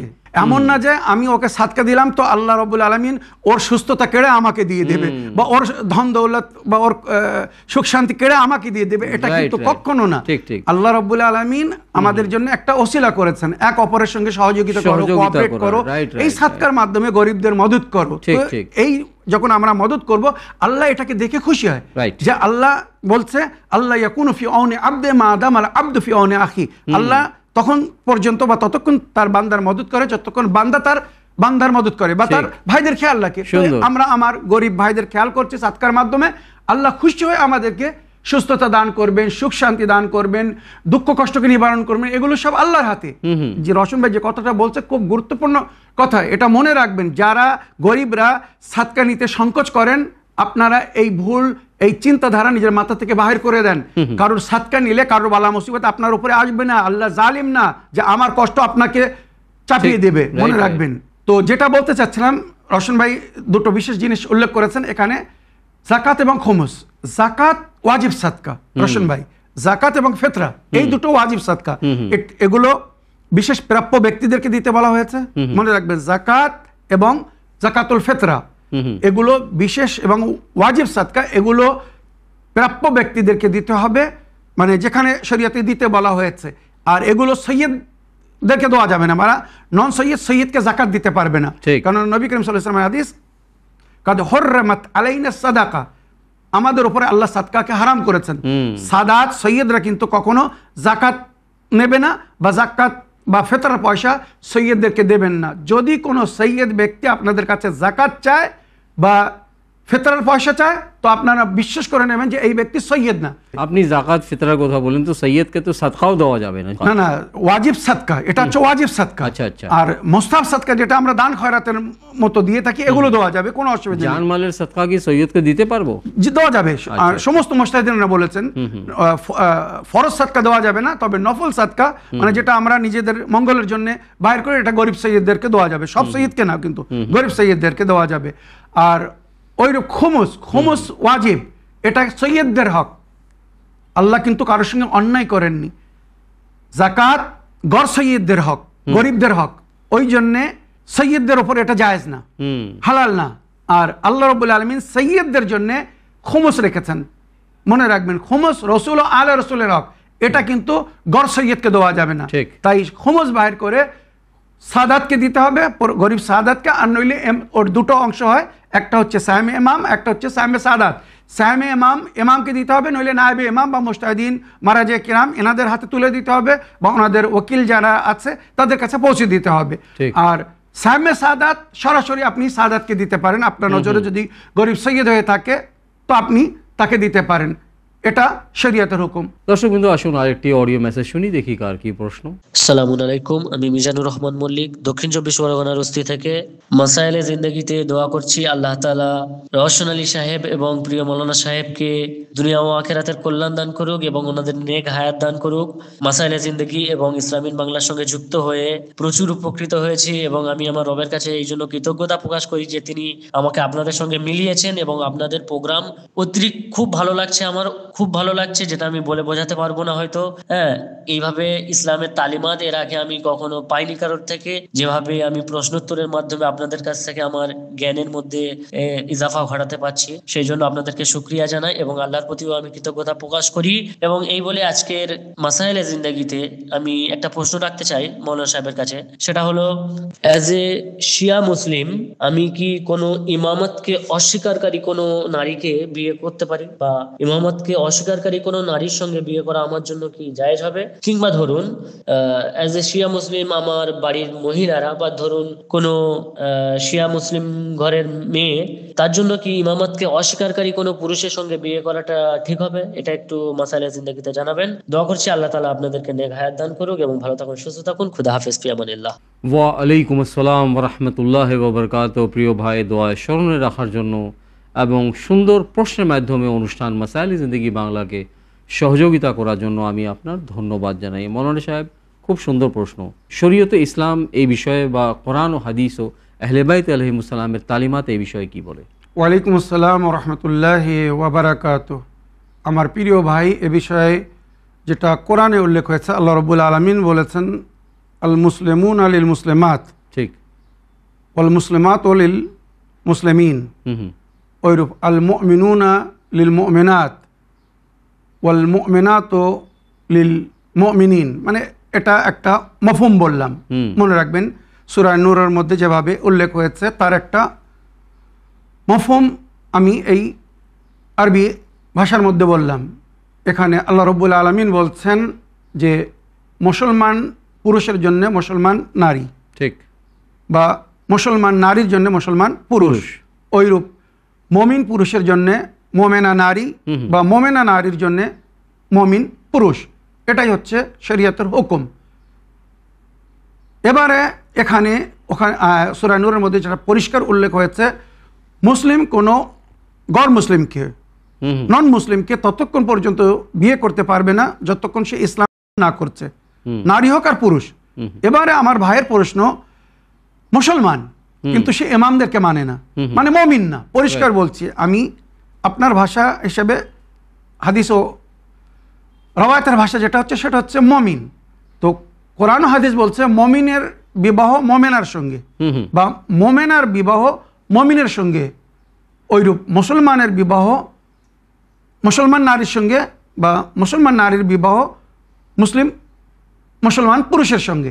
এটাই হচ্ছে সমতুল্য বা যোগ্যতার পরিচয়, যেটা কোরআন বলছে বা হাদিস বলছে বিয়ের সময় কফর তালাশ করো। কফর মানে তোমার যোগ্য যে। এবারে আমি ক্লিয়ারলি বলছি, মুমিন ব্যক্তি মুসলিম নারীকে বিয়ে করতে পারে, কিন্তু আমাদের ফিকহ শাস্ত্র বা আহলে বায়াত যেটা বলেছেন, তোমরা নিজের কন্যাকে যখন বিয়ে দেবে তো ছেলেকে দেখো সে মুমিন কিনা। এখানে কিন্তু মুসলমান বানা হয়নি, মুমিন কিনা, অর্থাৎ পরিপূর্ণ ঈমান রাখে কিনা। তাওহীদ, আদল, নবুয়ত, ইমামত, কিয়ামত, এই পাঁচটি জিনিসের উপরে যে বিশ্বাস রাখে সেই হচ্ছে মুমিন। তো যদি এর মধ্যে কোনো একটাকে ছেড়ে দেয় জেনে শুনে, সে কিন্তু মুমিন না। আর নবী এবং নবীর আহলে বায়াত কি বলছেন? মুমিনের বিবাহ মুমিনের সঙ্গে হবে। মনে রাখবেন, ওইরূপ নারীদের জন্যে বা পুরুষদের জন্যে উত্তম হচ্ছে মুমিন, মানে যদি মুমিনা হয় তো সে নিজের জন্যে বা তার পরিবার তার জন্যে মুমিন পুরুষ দেখবে, মুমিন ছেলে দেখবে। আর যদি ছেলে হয় তো সে নিজে বা তার পরিবার বিয়ের জন্যে যে পাত্রী দেখবে সে যেন মুমিনা হয়। এটাই হচ্ছে শরীয়তের হুকুম। এবার এখানে অনুমতি দেওয়া হয়েছে, তুমি যদি কোনো মুসলিমাকে বিয়ে করে তাকে মুমিনা বানাতে পারো, অবশ্যই বিয়ে করতে পারো। তবে শরীয়ত আমাদেরকে ক্লিয়ারলি বলেছে, মাওলা আলী বলেছেন এবং আহলে বায়াত বলেছেন, তোমাদের ঘরের মেয়েদেরকে এমন ব্যক্তির হাতে তুলে দিও না যারা আমাদেরকে মানে না। পরিষ্কার কিন্তু এটা আমাদেরকে মানে আহলে বায়াতকে মানে। জাযাকাল্লাহ। নিজের কন্যাদেরকে তাদের সঙ্গে বিয়ে দিও না যারা আহলে বায়াতকে মানে না। আহলে বায়াত নিজের কন্যা কোনো শত্রুকে দেননি। মুসলমানদের মধ্যে অনেক মেজরিটি আছে, অনেক সংখ্যা আছে যারা আহলে বায়াতকে কখনো ইনকার বা ডেনাই করে না। ওরা মুখে বলে যে আমরা আহলে বায়াতকে মানি, কিন্তু ওদের কার্যকলাপ, ওদের ফরায়েজ, ওদের ইবাদত, ওদের যা কিছু মুস্তাহাবাত সব কিছু আহলে বায়াতের বিরুদ্ধে। জাযাকাল্লাহ। তো তাদেরকে কি আমরা কন্যা দিতে পারব না? এটাও পারবেন না। যারা শুধু মুখে দাওয়া করে কিন্তু প্রমাণ দিতে পারে না, মানে বাস্তব না। এটা সুন্দর ক্লিয়ার করেছেন যে অনেকেই আছে আমাদের সমাজে মুসলমান, তারা বলে যে আমরা আহলে বায়াতকে ভালোবাসি, কিন্তু প্র্যাকটিক্যাল আমাদের সময় দেখা যাচ্ছে তারা ওই পথের প্রতীক হয়ে চলছে যে আহলে বায়াতের দুশমনরা চলেছিল, বা যে কাজগুলো। সুন্দর প্রশ্ন এবং সুন্দর কথা বলেছেন, ক্লিয়ারিফিকেশনের জন্য এটা অতি প্রয়োজন ছিল। আমার রোশন ভাই, আমি আপনাকে ধন্যবাদ জানাই যে যারা শুধু মুখে বলে আমরা আহলে বায়াতকে ভালোবাসি, কিন্তু কর্মক্ষেত্রে, কার্যক্ষেত্রে, আমালের সময় সেটা প্রমাণ করতে পারে না। বা আহলে বায়াত যেভাবে আমাল করতে বলেছেন, উদাহরণস্বরূপ যেভাবে ওযু করতে বলেছেন, যেভাবে নামাজ পড়তে বলেছেন, যে সময় রোজা খুলতে বলেছেন, তারা সেগুলো করছে না। তো তাদের ঘরেও নিজের মেয়েদেরকে বিয়ে দেওয়া যাবে না। দর্শক কিন্তু আসুন আরেকটি অডিও মেসেজ বা ভয়েস মেল শুনি, দেখি কার কি প্রশ্ন। সালামু আলাইকুম, আমি শরীফ শেখ বলছি কলকাতা নিউটাউন থেকে। আশা করি ভালো আছেন, আল্লাহ আপনাদের ভালো রাখুক। এই প্রশ্নটা মাসাইলে জিন্দেগি দিয়ে দিবেন, উভয় আলোচনা করবেন। প্রশ্নটা হচ্ছে বাংলাদেশ থেকে একটা ইসলামিক কুইজ হয় গতকাল। সেই ইসলামিক কুইজে বলছেন প্রশ্ন হচ্ছে কোরআনের আয়াত সংখ্যা কত? 6666, 6240, এরকম ভাবে বিভিন্ন রকম প্রশ্ন করলো। করার পরে কুইজ মানে অনেকজন আছে, আর যিনি কুইজ করছেন তিনি তো শিক্ষিত মানুষ, অশিক্ষিত মানুষ না। তো উত্তর হলো 6236। ঠিক তো? ঠিক। তারপর বললো হ্যাঁ এটা সঠিক। হ্যাঁ, তাহলে যিনি কুইজ করছেন তিনি না যিনারা উত্তর দিচ্ছেন তিনি? আমরা এতকাল শুনে এসেছি 6666টা আয়াত, সেখানে উনি 6236টা আয়াত কোথায় থেকে পেলেন? আসসালামু আলাইকুম রহমতুল্লাহ বারকাতুহু। ওয়ালাইকুম আসসালাম ওরহমতুল্লাহ ওবরকাত। প্রিয় শরীফ ভাই, প্রশ্নের মাধ্যমে অনুষ্ঠান মাসাইলে জিন্দেগি বাংলাকে সহযোগিতা করার জন্য আমি আপনার ধন্যবাদ জানাই। ওয়ালাইকুম আসসালাম রহমতুল্লাহি ওবরাকাত। আমার প্রিয় শরীফ ভাই, হিসাব বা ক্যালকুলেশন হিসাবে একটু মিসআন্ডারস্ট্যান্ডিং আছে, ভুল বোঝাবুঝি আছে। কিছু লোকেরা, এটা কিন্তু সবাই না, কিছুরা আছে যারা বিসমিল্লাহকে সূরার অংশ মনে করে না, বিসমিল্লাহকে সূরার জুজ মনে করে না। ঠিক। তারা বিসমিল্লাহর পরে থেকে আয়াত গণ্য করে। রশন ভাই, 113 জায়গা থেকে বিসমিল্লাহ যদি সরিয়ে দেওয়া হয় তো অটোমেটিক 113 এই কম হয়ে গেল। কারণ সূরা তো মানে 114 আছে, 114টা সূরা আছে, সূরা বিসমিল্লাহ নেই, কিন্তু একটা সূরা ডাবল বিসমিল্লাহ, সূরা নামালে ডাবল বিসমিল্লাহ আছে, 114টা বিসমিল্লাহ। কিন্তু সূরার শুরুতে যে বিসমিল্লাহটা লেখা হয় ওইটা কিন্তু মানে মুসলমানদের অনেক রায় আছে যারা সূরার অংশ মানে না। এক। দ্বিতীয়, কোরআনে আপনারা জানেন বহু আয়াত রিপিট হয়েছে, যেমন ফাবে আইয়ে আলা এ রাব্বিকুমা তুকাজ্জিবান। ঠিক ঠিক। এই আয়াতটি প্রায় 31 বার রিপিট হয়েছে।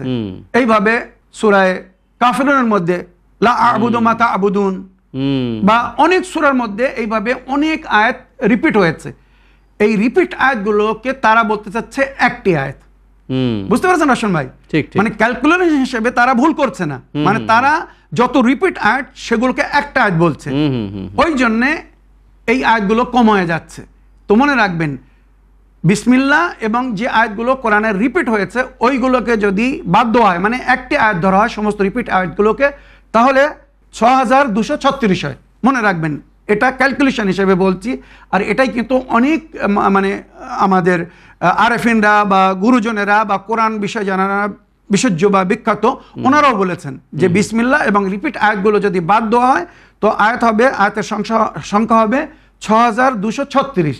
আর যেটা আমরা শুনে আসছি এটাই বাস্তব আর এটাই অথেন্টিক, যে টোটাল আয়াত যদি রিপিটগুলো বাদ না দেওয়া হয় বা বিসমিল্লাহ যদি বাদ না দেওয়া হয় তো 6666। এই যে মিসআন্ডারস্ট্যান্ডিং, ভুল বোঝাবুঝি, আশা করি ক্লিয়ার হয়ে গেল। আপনিও বুঝতে পেরেছেন বা যারা ওটা বলছে তারাও বুঝতে পেরেছে। দর্শক বিন্দু, আসুন আর একটি ভয়েসমেল শুনি, দেখি কার কি প্রশ্ন বা কোথা থেকে কে কি জানার ইচ্ছুক।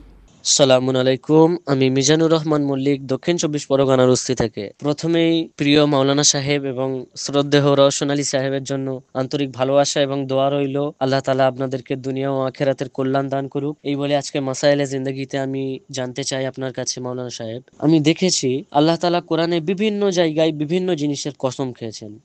তো আল্লাহ তাআলা বিভিন্ন জিনিসের কসম খাওয়ার মাধ্যমে আমাদেরকে এখানে কি বোঝাতে চাচ্ছেন? এবং সচরাচর আমরা কসম তখনই খাই যখন আমরা সামনের মানুষটাকে বা কাউকে আমাদের কথাটাকে সত্য প্রমাণ করতে চাই। তো আমাদের কথাকে আমরা সত্য প্রমাণ করার জন্য সচরাচর কসম খেয়ে থাকি, কিন্তু আল্লাহ তাআলা তিনি নিঃসন্দেহে মহাসত্যবাদী। এখানে তার কসম খাওয়ার কি প্রয়োজন এবং এখানে তিনি ওই বস্তু বা ওই জিনিসের কসম খেয়ে আমাদেরকে কি বোঝাতে যাচ্ছেন? যেহেতু আল্লাহ কসম না খেলেও আল্লাহর বিধান আমাদের জন্য বিধান এবং সেটা মানা আমাদের জন্য ওয়াজিব, কিন্তু আল্লাহ এখানে কসম খাওয়ার মাধ্যমে আমাদেরকে কি বোঝাতে যাচ্ছে? যেহেতু আমরা কসম খাই মানুষকে সত্য, আমাদের কথাটাকে সত্য প্রমাণ করার জন্য। এই বিষয়টা আমাকে একটু বিস্তারিত জানাবেন মাসাইলে জিন্দেগিতে। ভালো থাকুন, সুস্থ থাকুন। সালামু আলাইকুম, জাযাকাল্লাহু খায়র।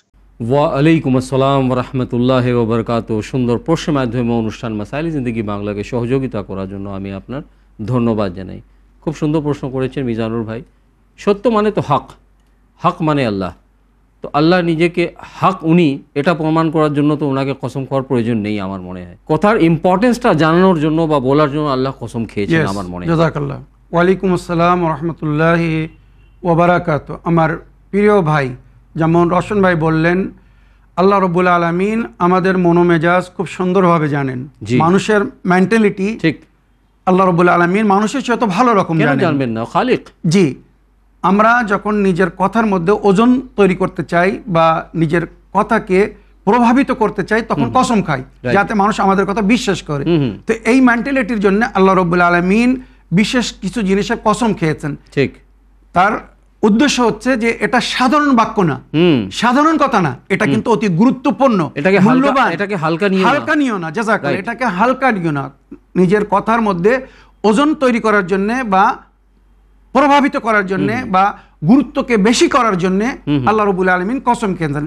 প্লাস যে জিনিসগুলোর কসম খেয়েছেন হয়তো আল্লাহ তার মর্যাদাও বোঝাতে চাচ্ছেন। ঠিক ঠিক, নিশ্চয় নিশ্চয়। আমরা যখন কসম খাই রশন ভাই, যে জিনিসকে আমরা অতি প্রিয় মনে করি, ভালোবাসি, তার কসম খাই, বা যার ভয় করি অনেক সময় তার কসম খাই, বা যার আমরা সম্মান করি তার কসম খাই। তো ওই জন্য আল্লাহ যে সমস্ত জিনিসের কসম খেয়েছেন বুঝতে হবে যে কেন আল্লাহ এই জিনিসগুলোর কসম খেয়েছেন। নিশ্চয়ই তার মধ্যে কোনো গুরুত্বপূর্ণ বিষয় আছে। তো মনে রাখবেন, এই জন্য আল্লাহ রাব্বুল আলামিন কসম খেয়েছেন।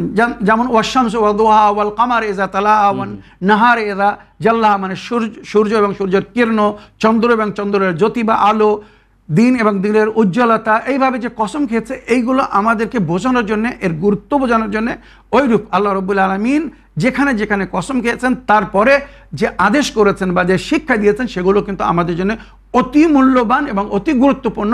অবশ্যই কোনো প্রকারের কিন্তু অবহেলা দেখালে হবে না। এই জন্য আল্লাহ রাব্বুল আলামিন বিশেষ বিশেষ জায়গায় এবং বিশেষ বিশেষ ব্যক্তির জন্য কসম খেয়েছেন আর বিশেষ জিনিসকে নিয়ে কসম খেয়েছেন। দর্শকবৃন্দ, আসুন আরেকটি ভয়েসমেল শুনি, দেখি কার কি প্রশ্ন বা কোথা থেকে কে কি জানার ইচ্ছুক।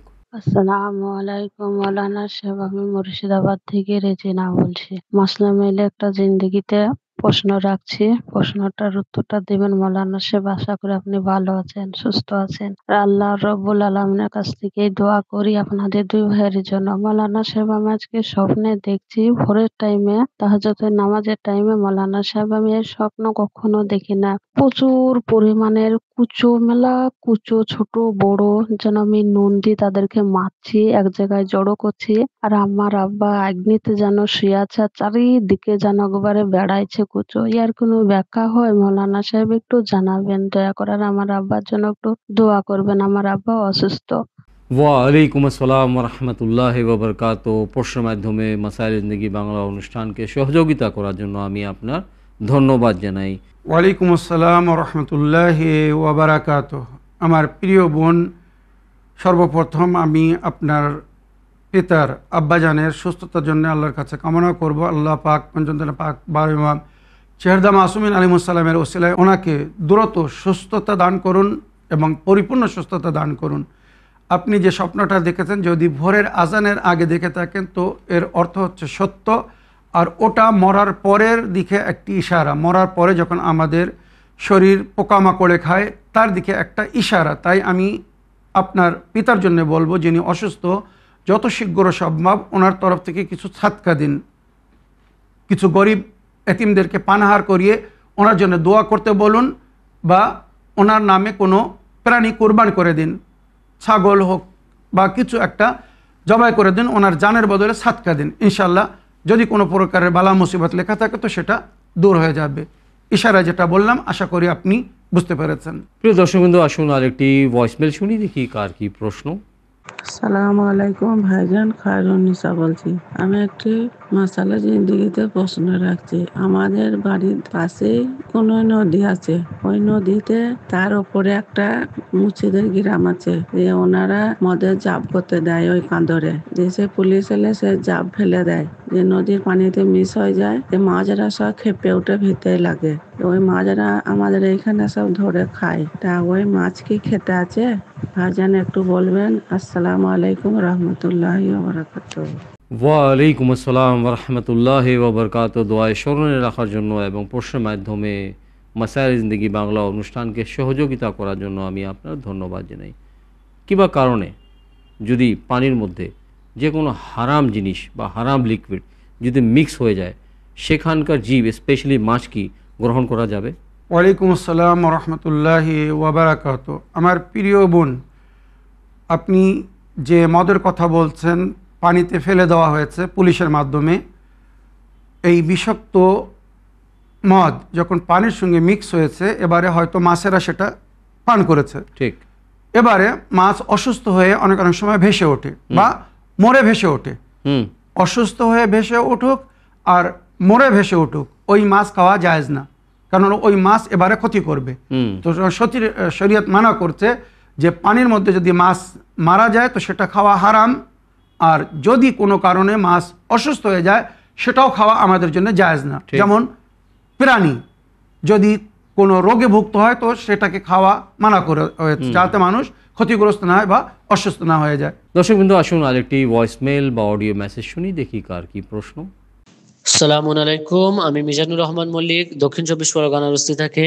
মাসাইলে জিন্দেগিতে আমার প্রশ্ন, আমি শিয়া আলেমদেরকে দেখি তারা আমামা পরে নামাজ আদায় করেন এবং শিয়া আলেমরা সর্বদা তাদের মাথায় টুপির জায়গায় আমামা ইউজ করেন বা টুপির ওপরেও আমামা ইউজ করেন। তো এখানে আমার প্রশ্ন, আমরা যেহেতু একটা সাধারণ মানুষ, আমরা কোনো আলেম নই বা আমাদের সেরকম কোনো ডিগ্রি বা কোয়ালিফিকেশন নেই, মানে তো সেই দিক থেকে দেখলে আমরা কি আমামা পড়তে পারি? আমাদের জন্য কি আমামা পড়া মানে জায়েজ আছে বা বৈধ হবে? বা ধরুন বৈধ অবৈধ ছাড়াও একটা সাধারণ জ্ঞান অনুযায়ী যে বা বিবেক অনুযায়ী যে আমরা সাধারণ মানুষ কি আমামা ইউজ করতে পারি নরমালি? এটা আমাকে মাসাইলে জিন্দেগিতে জানাবেন। ভালো থাকুন, সুস্থ থাকুন, খুদা হাফেজ, ফি আমানিল্লাহ। ওয়ালাইকুম আসসালাম ওয়া রাহমাতুল্লাহি ওয়া বারাকাতুহু। সুন্দর প্রশ্নের মাধ্যমে মাসাইলে জিন্দেগি বাংলা অনুষ্ঠানকে সহযোগিতা করার জন্য আমি আপনার ধন্যবাদ জানাই।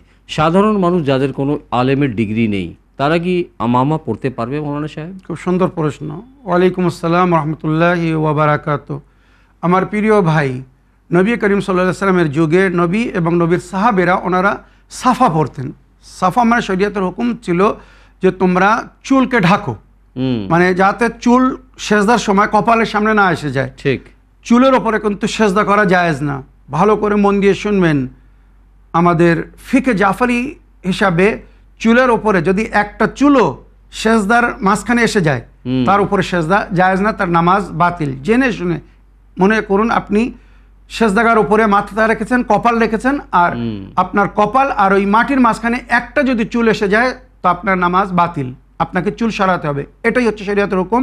সেজদা করা অবস্থায় যদি চুল এসে যায়, হ্যাঁ, সেজদাগা এবং মাথার মাঝখানে চুল একটা আসুক না কেন, হ্যাঁ, সেটা কি সেজদা করার অবস্থায় হাত তুলে লেফট বা রাইট ওটা সেটাকে সরানো যাবে, সরানো যাবে। তবে উত্তম ওই জন্য কেন, মানে আমামা বা সাফা পড়তেন যাতে চুল ঢেকে থাকে, চুল যাতে সামনে না আসে। আমি কেন জিজ্ঞেস করলাম, কারণ সেজদা অবস্থায় তো সাতটা অঙ্গ জমিতে হতে হবে। তো আমি তো মানে চুলটা সরাতে গেলে তো আমাকে হাতটা তুলতে হবে। তো সরানোর পরে সেই সময় জিকির করলে হবে না। শরীয়তের হুকুম আছে যখন তুমি হারকাত করবে, কোনো প্রয়োজন হিসেবে কোনো যদি হারকাত করতে হয়, মানে হাত নড়াতে হয়, তো তখন কোনো জিকির করো না, চুপচাপ চুলকে সরিয়ে দিয়ে তারপরে জিকির করো। এইভাবে জিকির করতে হবে। তো এটা জিনিস মনে রাখবেন, শরীয়তের হুকুম হচ্ছে কপালের মাঝখানে চুল আসলে হবে না। তাই ওই জন্য নবী বা নবীর সাহাবারা ওনারা সাফা পড়তেন। এটাই হচ্ছে মোস্তাহাব। আমরা যেটা আমার সাদের ভাষায় বা ফিকে জাফরি হিসাবে আমরা আমামা বলি, এগুলো পড়া মোস্তাহাব, এগুলো কিন্তু ওয়াজিব না, এগুলো পড়া মোস্তাহাব। আর এই যে টুপি, রুমাল ইত্যাদি আমরা যেগুলো ব্যবহার করি চুল ঢাকার জন্য, এগুলোকে শরীয়তে মোবাহ বলা হয়েছে। মোবাহ মানে যে কাজ করা এবং না করা সমান। টুপি পরলে কোনো সওয়াব বৃদ্ধি হবে না, বা রুমাল বাঁধলে কোনো সওয়াব বৃদ্ধি হবে না। ঠিক, হ্যাঁ, যদি চুল ঢাকার নিয়াতে বাঁধা হয় তো ওই জন্য সওয়াব পাওয়া যাবে, কিন্তু শুধু টুপি পরার কোনো সওয়াব নেই বা রুমাল বাঁধার কোনো সওয়াব নেই। শরীয়তে সওয়াব হচ্ছে মাথার চুলকে ঢাকতে হবে যাতে সেজদায় চুল না আসে, এই জন্য। তো ওই জন্য নবীর সাহাবারা সাফা পড়তেন। তা শরীয়তে আমাদের সাধারণ মানুষের জন্য মনে রাখবেন, নামাজের সময় এই সাফা বা আমামা বা পাগড়ি যেটা আমরা বলি, এটা পরা মুস্তাহাব। এটা যে কোনো মানুষ পড়তে পারে। যেমন রশন ভাই বললেন, এটা এখন শিক্ষিত জ্ঞানী গুণী বা মাওলানাদের একটা পরিচয় হয়ে গেছে। এক্ষেত্রে শরীয়ত বলছে তোমরা ওই জিনিস পড়ো না যেটা একটা বিশেষ পরিচয় হয়ে গেছে, কেননা মানুষের মধ্যে ভুল বোঝাবুঝি হবে। একজন সাধারণ মানুষ, সে কোনো ইসলামিক জ্ঞান রাখে না, শরীয়তের জ্ঞান রাখে না, সে যদি আমামা আবাকাবা পরে মসজিদে যায়, সবাই তাকে আলিম মনে করবে, আর আলিম মনে করে হয়তো তার কাছে কিছু প্রশ্ন করবে। এবারে সে যদি উত্তর না দিতে পারে লজ্জিত হবে। যেমন একটা উদাহরণ দিই, উকিলরা যে কোট পরে, একটা উদাহরণ দিয়ে বলছি, কোর্টে উকিলরা কিন্তু একটা কোট পরে, ওই কোট কিন্তু যে কোনো কেউ পড়তে পারে, কিন্তু কেউ পরে না। ব্ল্যাক কোট, হোয়াইট শার্ট, জাযাকাল্লাহ। ডাক্তাররা যে সাদা কোট পরে, যে কোনো কেউ পড়লে কিন্তু পড়তে পারে, কিন্তু ডাক্তার ছাড়া অন্য কেউ পরে না। ওই মনে রাখবেন, এটা একটা শিক্ষিতদের পরিচয়। তো সেই সমাজে সেখানেই থাকতে দিন। মানে আমামা মুস্তাহাব, কিন্তু সবার জন্য এটা না, আর সবাইকে এটা পড়তেও বলা হয়নি। দর্শকবৃন্দ, আসুন অনুষ্ঠানের শেষ অডিও মেসেজ শুনি বা ভয়েসমেল প্লে করে দেখি কার কি প্রশ্ন।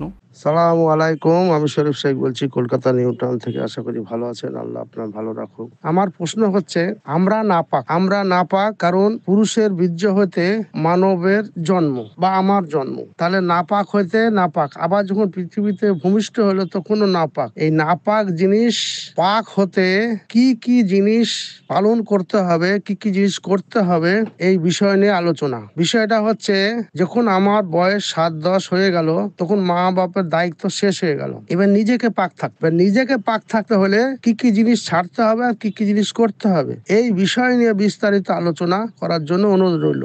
আবার মৃত্যুর সময় আবার নাপাক, কারণ যখন গোসল দেওয়া হয় তখন পেটে চাপ দিয়ে মল মূত্র বের করে দিয়ে আবার পাক করা হয়। এই নাপাক বডি পাক করা হলো, কিন্তু জীবিত থাকতে কিভাবে পাক করা যাবে এই নিয়ে আলোচনা করার জন্য অনুরোধ রইল। মাসাইলে জিন্দেগি। সালামু আলাইকুম রহমতুল্লাহ বারকাত। ওয়ালাইকুম আসসালাম রহমতুল্লাহ ওবরকাত। প্রশ্নের মাধ্যমে মাসাইলে জিন্দেগি বাংলা অনুষ্ঠানকে সহযোগিতা করার জন্য আমি আপনার ধন্যবাদ জানাই। ওয়ালাইকুম আসসালাম রহমতুল্লাহি ওয়াবারাকাত। আমার প্রিয় শরীফ ভাই, কিছু মনে করবেন না, আমাদের আজকের এপিসোডের সময় শেষ হয়ে গিয়েছে। আমি যদি আপনার প্রশ্নের বিস্তারিত উত্তর দিতে চাই বা দিই, যেটা আপনি দাবি করেছেন, তো আমাকে আরও একটা এপিসোড তৈরি করতে হবে, যেটা এখন সম্ভব না। আমি আপনার কাছে অনুরোধ করব, আপনার প্রশ্নে যদি আপনি বিস্তারিত উত্তর পেতে চান বা নিতে চান, তো আপনি ইসলামিক বাংলায় এই ধরনের প্রশ্ন করুন। এবারে আপনি যে প্রশ্ন করছেন, মানুষের ভিতরে যে নেজাসাতগুলো থাকে, এইগুলো মানে মারা যাওয়ার পরে চাপ দিয়ে বাহির করে দেওয়া হয়, তো জীবিত থাকতে কিভাবে পাক করা হবে? তো যখন জীবিত থাকে এটা তার শরীরের অংশ থাকে, তার ভিতরে থাকে, সুতরাং এটা পাক। যখন ওটা বাইরে এসে যাবে তখন ওটাকে অপবিত্র গণ্য করা হয়েছে। যদি ওটা শরীরের ভিতরে নাপাক গণ্য হতো তাহলে আমরা ওই অবস্থায় নামাজ পড়তে পারতাম না। আগে পেশাব পায়খানা সব বাইর করে আসতে হতো, তারপরে আমরা নামাজ পড়তে পারতাম। এটা একটা উদাহরণ দিলাম। এইভাবে আপনার সমস্ত প্রশ্ন যদি আমি বিস্তারিত উত্তর দিতে চাই তো প্রায় একটা এপিসোড তৈরি করতে হবে। তাই আমি আপনার কাছে ক্ষমা চাই, কিছু মনে করবেন না। যদি প্রয়োজন মনে করেন তো ইসলামিক বাংলায় প্রশ্ন রাখবেন, আমি এ বিষয়ে আরও কিছু ডিটেলস বলবো। আর যদি যথেষ্ট হয়ে থাকে, বুঝতে পেরে থাকেন, তাহলে আর প্রশ্ন করার প্রয়োজন নেই। প্রিয় দর্শকবৃন্দ, শ্রোতা মণ্ডলী, সময় সীমিত হওয়ার কারণে একটি টেক্সট মেসেজ আমরা নিতে পারলাম না, তার জন্য আমি ক্ষমা প্রার্থী। কিন্তু ইনশাআল্লাহ আশা করি আগামী অনুষ্ঠানে যাদের প্রশ্ন বা টেক্সট মেসেজ আমরা নিতে পারলাম না আজকের অনুষ্ঠানে, ইনশাআল্লাহ আগামী অনুষ্ঠানে তাদের প্রশ্নের দ্বারা অনুষ্ঠান শুরু করব। আমি আপনার ধন্যবাদ জানাই, অংশগ্রহণ করেছেন, ব্যস্ততার মধ্যেও এসে অনুষ্ঠানে সকলের প্রশ্নের উত্তর কোরআন ও হাদিস ও আহলে বাইত আলাইহিমুসসালামের শিক্ষার আলোকে খুব সুন্দরভাবে আপনি দিয়েছেন। তার জন্য আবার আপনাকে ধন্যবাদ জানাই এবং বলতে চাই যে ইনশাআল্লাহ আপনি আবার আসবেন এবং অনুষ্ঠানে অংশগ্রহণ করে এইভাবে সকলের প্রশ্নের উত্তর দেওয়ার জন্য চেষ্টা করবেন এবং সকলকে সত্য পথে পরিচালিত করার চেষ্টা করবেন। জাযাকাল্লাহ রহমান ভাই, আপনাকে অসংখ্য ধন্যবাদ জানাই। এত সুন্দরভাবে আপনি আমার সহযোগিতা করছেন এবং রওশন ভাইয়ের সঙ্গে সঙ্গে সমস্ত দর্শকবৃন্দদেরকেও আন্তরিক ধন্যবাদ জানাই। আপনাদের সুন্দর কমেন্টস বা আপনাদের প্রশ্নের মাধ্যমে আমাদের উভয় অনুষ্ঠানকে যেভাবে আপনারা সহযোগিতা করছেন, আমরা পরস্পর এটাকে আরও সুন্দর করার চেষ্টা করছি বা আগে নিয়ে যাচ্ছি। এখানে শেষে আমি একটা কথা শুধু বলতে চাই, আমাদের প্রিয় মিজানুর রহমান ভাই, উনি শেষে একটা টেক্সট মেসেজ পাঠিয়েছেন ইসলামিক বাংলাতে। উনি বলেছেন যে সমস্ত দর্শকবৃন্দদেরকে বলে দেবেন আমার শরীর খুব অসুস্থ, উনি খুব অসুস্থ, ওনার জন্য দোয়া করার জন্যে। আমার মনে হয় রওশন ভাই উনি খুব সুন্দর সুন্দর প্রশ্ন করছেন, অনেক প্রশ্ন করছেন, হয়তো নজরও লাগতে পারে, এমন হতে পারে। আমার প্রিয় মিজানুর রহমান ভাই, দুঃখ করবেন না, সাতকা দিন এবং সময় যখন পরিবর্তন হয় বা যুগ যখন পরিবর্তন হয় বা সিজন যখন পরিবর্তন হয়, এই সময় মানুষ একটু অসুস্থ হয়, ওই জন্যে খুব খেয়াল করতে বলা হয়েছে। আশা করি আপনি আপনার খেয়াল করবেন। আল্লাহর কাছে দোয়া করবো পঞ্চতনে পাক বার ইমাম চেহদা মাসুমিন আলাইহিস সালামের ওসিলায় আল্লাহ রাব্বুল আলামিন আপনাকে দ্রুত এবং পরিপূর্ণ সুস্থতা দান করুন। ওইরূপ আপনার সঙ্গে সঙ্গে আমার অন্য দর্শকবৃন্দরা বা ওনাদের আপনরা যার যদি কেউ অসুস্থ হয়ে থাকে, তো আল্লাহ সকলকে সুস্থতা দান করুন এবং আল্লাহ আমাদের দুই ভাইকে নেক হায়াত হেদায়েত দান করুন। এইভাবে যেন আমরা সুস্থ থেকে স্বাস্থ্য থেকে আগামী দিনেও এই অনুষ্ঠানকে জারি রাখতে পারি বা চালিয়ে যেতে পারি। দর্শকবৃন্দ, আপনাদের সকলের কাছে অনুমতি চাই, ইজাজত চাই। তো ইনশাআল্লাহ আগামী অনুষ্ঠানে আপনাদের সকলের সঙ্গে আবার সাক্ষাৎ হবে, নতুন নতুন প্রশ্ন নিয়ে, নতুন নতুন মাসলা মাসাইল নিয়ে, দৈনিক জীবনের সমস্যা নিয়ে। তো ইনশাআল্লাহ আগামী অনুষ্ঠানে আবার সাক্ষাৎ হবে। এই বলে আজকের অনুষ্ঠান শেষ করার জন্য আপনাদের সকলের কাছে অনুমতি চাই। শুকরিয়া ও ধন্যবাদ। সালামু আলাইকুম ওয়া রাহমাতুল্লাহি ওয়া বারাকাতুহু।